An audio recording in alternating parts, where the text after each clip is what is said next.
Vijana wengi hivi sasa katika kuchunguzana kwao wanaamini kuanzisha mahusiano ya kimapenzi ndipo kuchunguzana, kwa sababu wanapata fursa ya kuwa karibu na kujuana zaidi. Hebu tuambie madam, namna gani tunaweza kutumia angalau tuweze kuchunguzana tukiwa salama? Simu inatosha. Nawaambia mimi 100% simu inatosha. Kivipi? Kwa sababu mtu umchunguzi utake kumjua rangi yake. Wala utake kumjua kwamba anabaka sehemu gani. Mtu unamchunguza kama, je, huyu nitaweza kuishi naye? Huyu mtu tunaweza kuishi pamoja? Kwa sababu kile kimuemue kile cha kimwili kinaisha baada ya siku 90. Baada hapo unatakiwa uishi na mtu. Huyu mtu tabia zake ni za watu wa kawaida au za watu wa mistuni? Huyu mtu unamjua kupitia simu na inakutosha siku 2 zinakutosha kumjua huyu mtu. Siku 2? Kabisa. Kwa mbinu ipi? Hii kusalimiana tu, umeshindaje?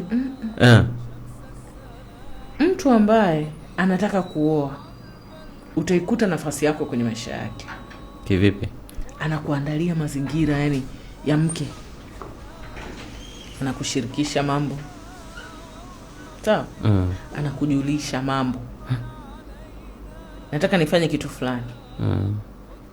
Hata bila detail. Alafu anakujulisha mambo. Leo siku yangu itakuwa ndefu. Au habari, salama, umeshindaje sana? Leo siku yangu ilikuwa ndefu sana, lakini wewe unaendeleaje?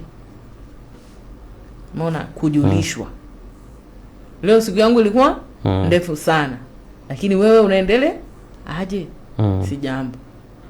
Haya ni mazungumzo mawili. Sawa? Baada ya hapo anakuahidi na unaona ahadi zinaelekea zinatimia. Na unamkuta mtu tayari ana maisha yake.